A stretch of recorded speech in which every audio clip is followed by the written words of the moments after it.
I don't know very well the protocol here in India for launching a book. What I'm want to say is that I'm absolutely happy with this man here because he's an amazing publisher. I have published, I don't want to be brag and I'm proud of myself of stuff, but I published more than 50 books of poetry, and what he has done is probably the best, the most beautiful edition of my poetry. But I also know his poetry in Spanish, at least the little bit of the poetry, and I think that Hemant is a very powerful poet. I like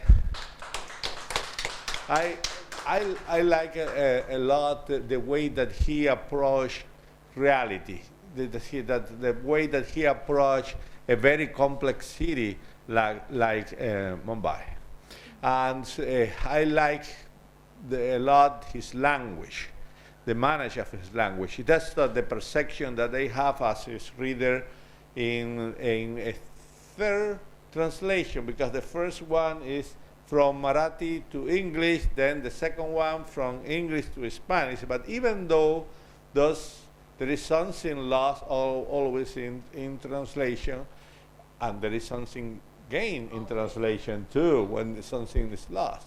It's a really, really good reading. You know, it's a really good poet, and it's not too, it doesn't happen too often that a good publisher of poetry is a good poet itself. And this is the case, okay? And that's it. Thank you so much.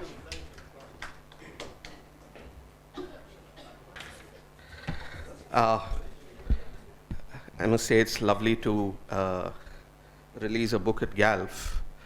And Facebook reminds me that the last book I released at GALF was exactly 1 year back on this day.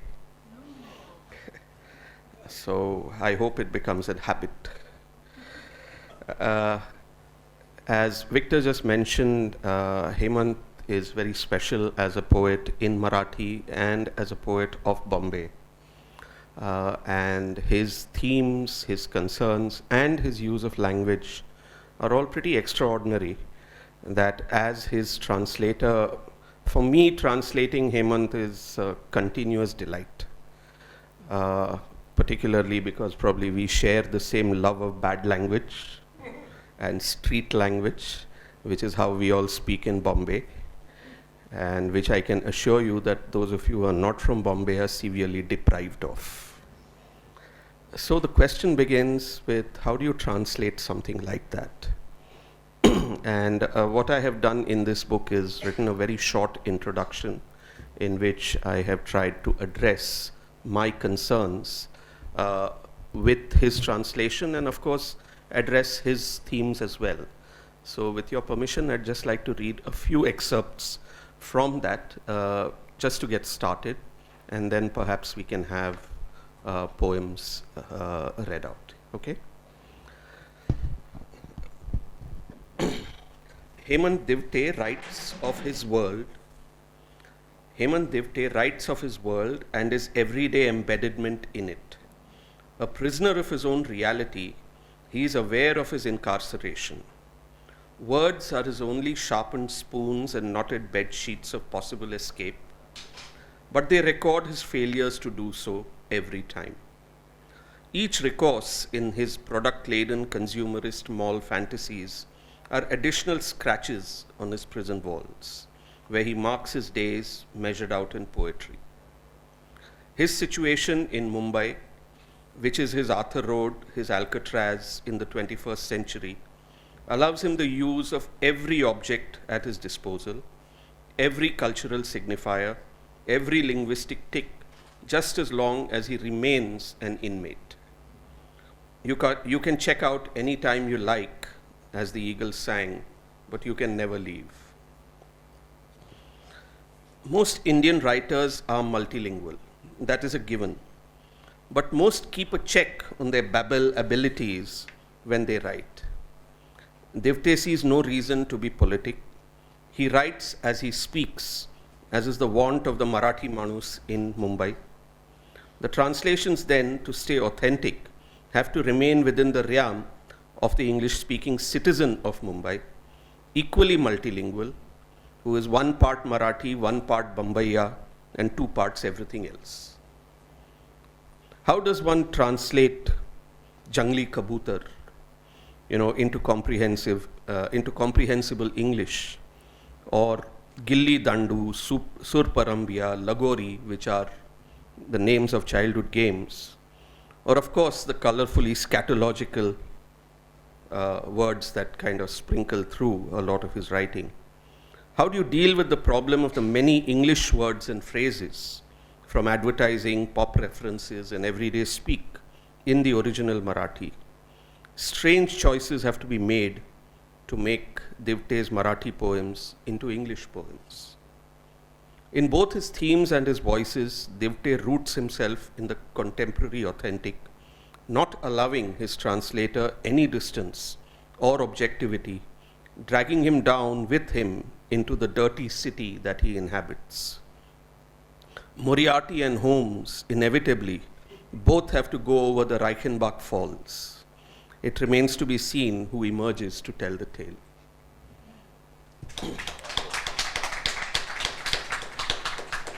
I think we can perhaps begin with a short video, which is, unfortunately for you all, me reading one of Hemant's poems called The City. And here, instead of being in Mumbai, he is locating himself in another very, very lovely city and dealing with,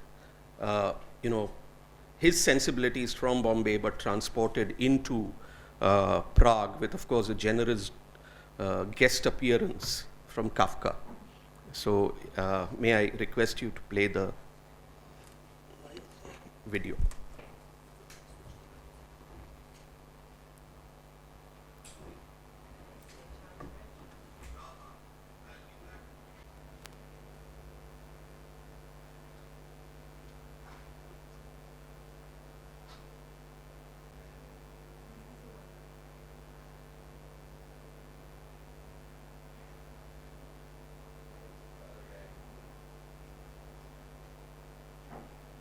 I'll be back by Hemant Divate.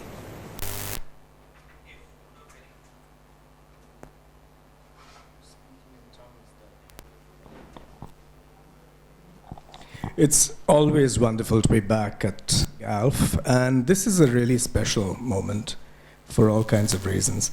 One, because it's a celebration of friendship and collegiality and the kinds of exchanges we've all had for many, many years, which have informed our practice as writers, as people who care for and think about literature.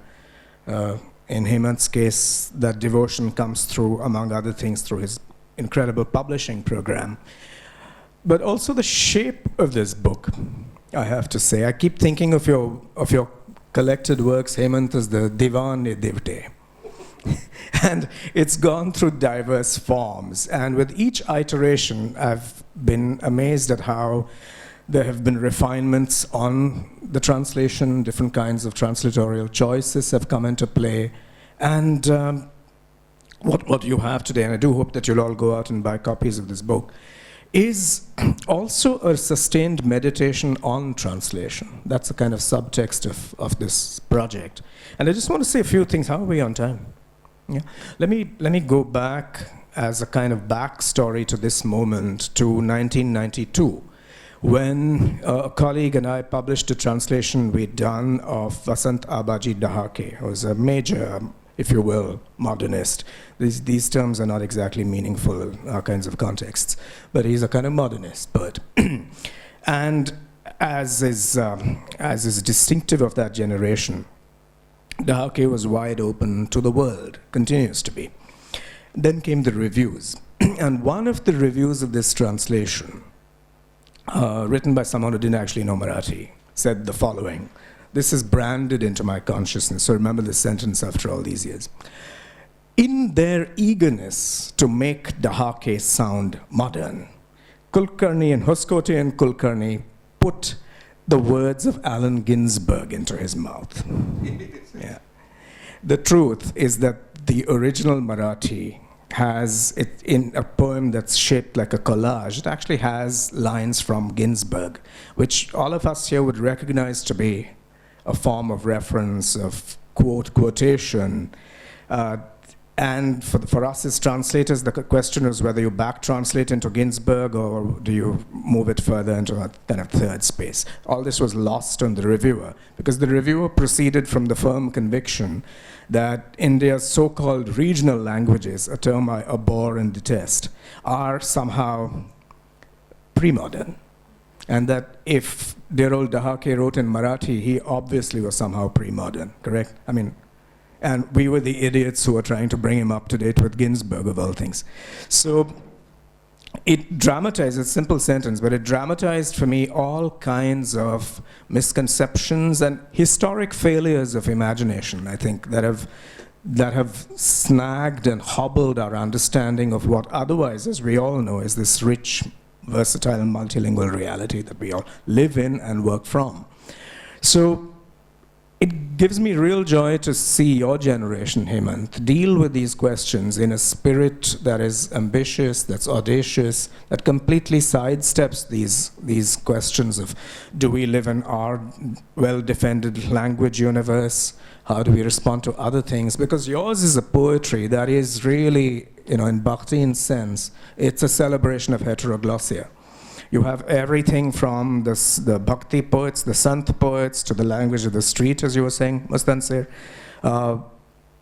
If English is part of this new linguistic reality, so be it. That comes into play. The world of advertising, the world of high literature. There's an incredible ability to bring all this together into a carnival of language. And to me, that's an extremely important way forward, not only for people writing in Marathi, but for poets in any language that they choose to write in South Asia. So I just wanted to flag this, a couple of historical contexts. One, the manner in which you move forward from the generation of Dahake, Dilip Chitre, Arun Kolatkar. And the other is how, whilst remaining, if you will, a poet of the city, you're also, through your poems, developing a far more expanded portraiture of the culture of the moment. And it's incredibly responsive. It's true to time and place, or deshakala, as one might say in Sanskrit. And that is already a reality where global and local currents are in contention, they braid together, they find new forms. So these are a few remarks I thought I'd put into play, and then we can take them forward in some way. If I can just extend what you're saying, I think in a book like this, language works at two levels. Language works at two levels. One is the way that Hemant tries to address the issue of the language that he writes in, which is not necessarily the way everybody else does. But there is a reference to reference, in that sense of what is happening to Marathi. And in fact, there are a couple of poems in which he discusses language specifically. Perhaps we could read those out later. And then there is the choice of the translator of how to take that and move ahead from that. And what ultimately ends up, of course, in a sense, this is a book in English. So we have to look at it that way as well. So there is this two-step kind of thing. And now, interestingly, like you just mentioned, that step gets taken further, because when Hemant gets translated into other languages, particularly European, they refer to the English text. As you said, there are lots of things lost in translation, but there are lots of things gained in translation as well. And I think that's an interesting kind of location. Yeah. Wonderfully said. Let me just respond to that also. Another stock question that people ask you, especially when they've done no translation at all in their lives, is to say, is this a literal translation? To that I have now evolved a very simple answer, especially in poetry. There are no literal originals, so there can be no literal translations. Yes.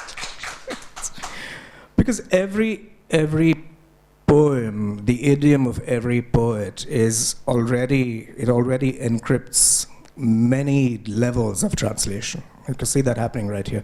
So we were just saying last evening, one of my other languages, German, if you read Ingeborg Bachmann or Paul Celan, they are not writing in German. I mean, you might assume for pragmatic reasons that this is German, but the texture, the inventiveness of language, of words, of syntax, whatever goes on in those poems establishes this as a different, and you might want to think of it as an idiolect, or we can put technical words on this. But the fact is that you're looking at a very distinctive use of language. So it's not as simple as in some academic circles, unfortunately, you think of a source language and a target language. It is far more complex than that. So I completely understand what you've been doing, Mustansir. It's been an amazing challenge that you've taken on here. And, you know, I'm in great admiration of that. Just wanted to say that. I don't have anything to add but poetry. What can I say? I mean, both of you have said something which I didn't understand at all, because my language is Marathi. So what I'll do is I will read poems, because my only introduction is Marathi poet. All the other things are actually, there is nobody else to publish good quality poetry, not only in English but in Marathi also, and other Indian languages and foreign languages, to introduce to these young people. So we thought that we'll do it. That's the other kind of thing. And I was, with my wife, used to publish a little magazine in Marathi to change the pattern in which actually Marathi people used to write. And it actually changed the way people actually are writing now and reading Marathi prose and poetry. So I'll go and read 2-3 poems, and you can read the translation. Thank you.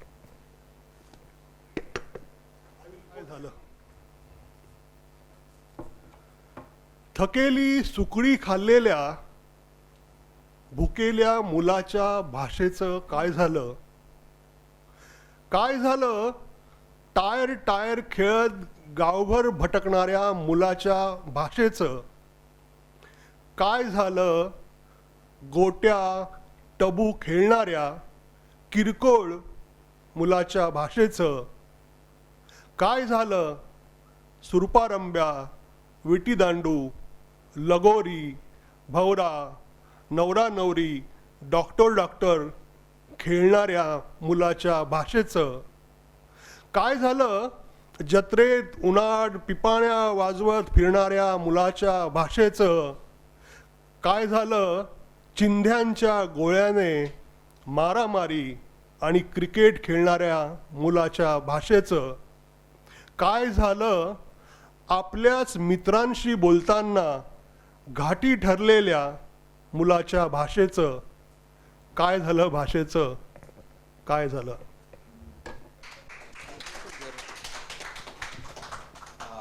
I'll read the translation. What happened to language? What happened to the language of the boy sucking on a sugarcane stick?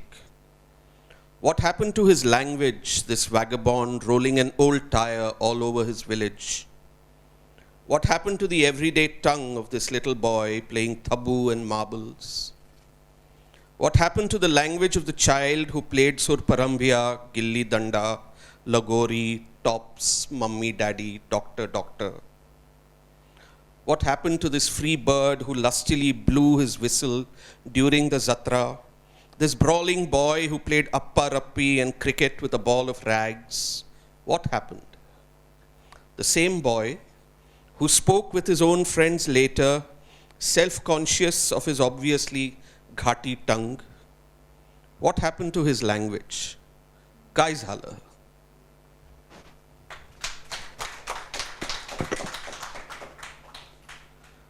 कवितेच्या ओळींना चिकटलेला असतो आयुष्याचा कुठला तरी क्षण.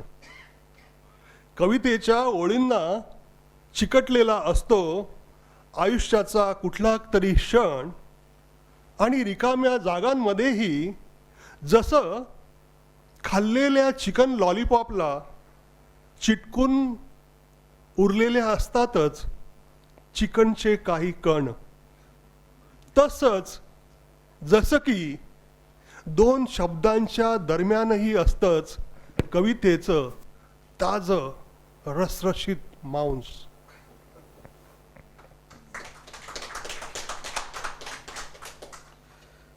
The fresh, juicy meat of a poem. A moment from life is stuck between the teeth of a poem. It lingers in the interstices like scraps of meat left over after chewing on a chicken lollipop. No different from the space between two words filled with the fresh, juicy meat of a poem.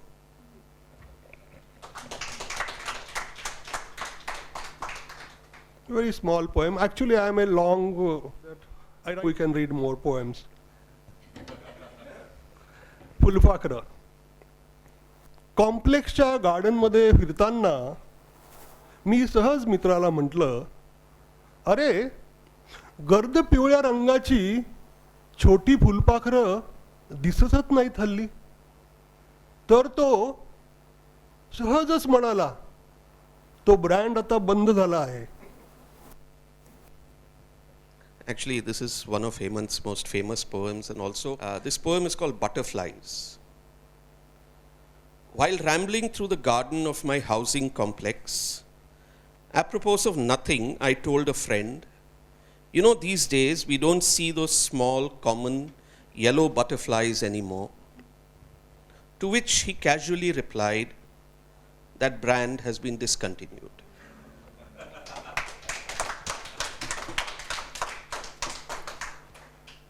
And I'm reading, there is a poem called Pedro Uncle, which is a Goan Catholic uncle of mine in poetry. That poem is translated into many languages. I'm not going to read that, but I am going to read two parts from the another poem which I have written for Pedro Uncle. Pedro Uncle sati दोन कविता. Actually there are three, but third poem is dangerously different, so I am not reading it. You read it. धर्माच्या चड्डीची नाडी बघ, धर्माच्या चड्डीची नाडी बघ, आता ईश्वराच्या हातातूनच निसटली आहे. आणि धर्म उरलाय इलॅस्टिकच्या चड्डीत न मावणारा अमर्याद अंधार. धर्माला तू बनव आता तुझ्या मापाचं आणि तुझ्या बापाचं थेट. दोन, तू एकटाच आहेस धर्मा, तू एकटाच आहेस धर्मा, जो जन्म मृत्यूच्या आल्याड आणि पल्याडही नांगरून पडला आहेस पृथ्वीवर. मी किंचित जरी हल्लो तरी तू फायर म्हणशील, म्हणून माझी गाण फाटली आहे.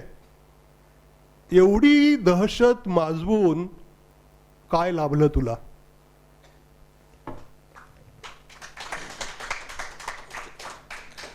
Two poems for Pedro Uncle. 1. Look, the nadi holding up the chaddi of religion has now slipped from God's hands, and whatever religion remains is left in an elastic chaddi filled with darkness, infinite. Now you too refashion religion to your size and to your father's, straight. 2. Religion, you alone exist, both on this side and that of birth and death, tent-pegged all over this earth, and even if I move an inch, you will give the order to fire. This leaves me scared shitless. What did you gain unleashing this reign of terror?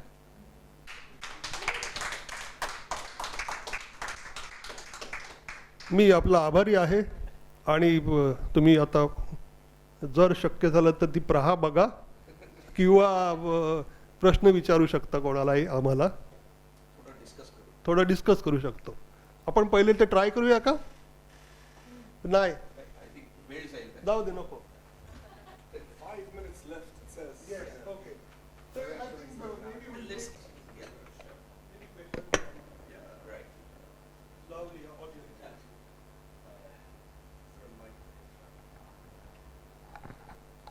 So that little bit of Hemant's little bit of false modesty at the start notwithstanding, you obviously are someone who reads poetry in English also. So I was just curious about the extent to which there was collaboration in the translation. I mean, and so what that was like for you, Mustansir, because that's the translating a living working poet, especially someone you know, that's the great sort of advantage or opportunity there, right?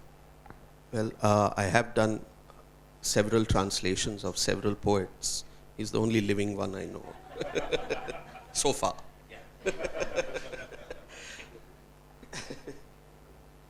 No, so in terms of collaboration, very honestly, not much, in the sense that I would do most of the work, but then of course I would run it through Hemant, and there are occasions where he felt a certain nuance needed to be tweaked, and I would learn from him, because after all he has the better take on what is going on and the way it is presented through the poem, and then I had to, in revision, tackle that to make sure that the English poem still holds weight. Yeah. Let me add something. My poems were translated by Dilip Chitre also, and there is another poet, Sarabjit, who translated my poems. But I find Mustansir translating not only the words which are seen, but there is something different underlying, and that underlying thing and that spaces, Mustansir has translated very well. So I actually consider this book as my good book of English translation.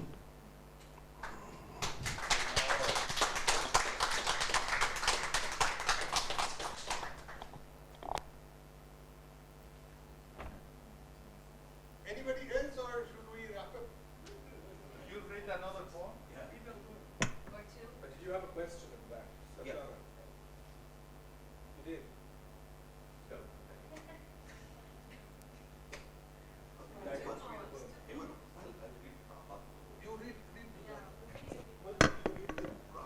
I shall read the poem that was not.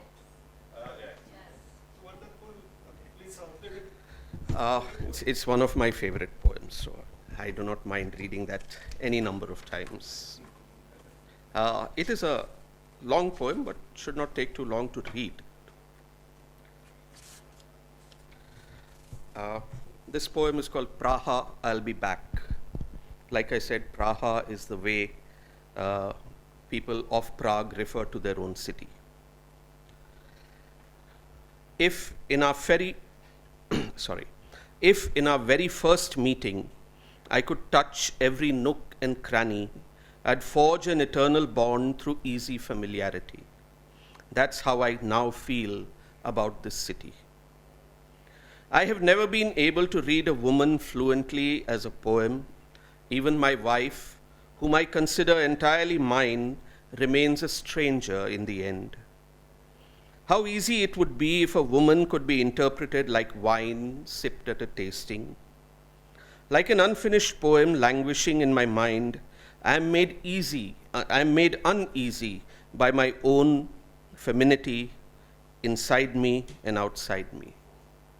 It's a similar incomplete, unclear, and upsetting relationship I maintain with every city. But the moment I landed here, I remembered already having spent an entire lifetime, so I return a substitute for Gregor Samsa. I pace this town, wolf it down like a glutton, as if my father owns this town and everything in it, as if I have been granted a boon. The more I walk this city, the more it will be mine. Shops are stacked up tightly here between coffee houses, bars, and pubs. I sneak out of these constricted slivers and slip into a familiar home.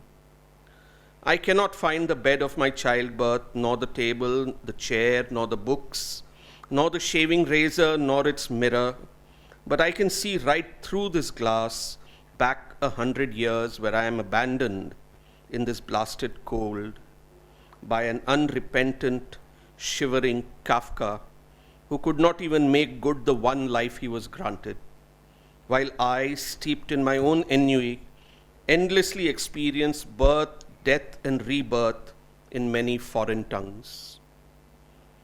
Kafka, you left with so many of my desires unfulfilled, so here I rise again and again, putting brakes on my bestiality, like you killed your own desires and became human. How late was it before you realized the greatness of transforming into an insect? Look up now to the old clock tower and count how many writers needed to suffer and die to bring one insect to life. I cannot see the numbers. Right now, women and men become numerals on the Charles Bridge. With no choice, I push my way through and descend to a nondescript punt waiting for me, a boat fated to drown fate time after time. A man waits for me there, dressed in a long coat like Kafka. He waits for me eating chickpeas. The fucker hasn't rid himself of his old habits. Am I not going there just to tell him that the remains of his snack should be thrown into the garbage bin? Have I forgotten why I need to meet someone? Who am I supposed to meet, and for what reason? Or am I the man in the Kafka coat, and while I say I am moving along, am I actually standing in one place, waiting for the punt under the Charles Bridge? While possibly a man in a Kafka coat is in the boat, slowly approaching me as I stand here eating chickpeas. And as I wait for the man to approach, the breeze blows dry shells from my hand, and you say, "Don't you even know how to eat chickpeas?" This means you clearly think I'm some kind of asshole. So let me tell you a story. Not one that you should not repeat, nor one that no one knows, but metamorphosis means the transformation of a city into an installation in an exhibition hall.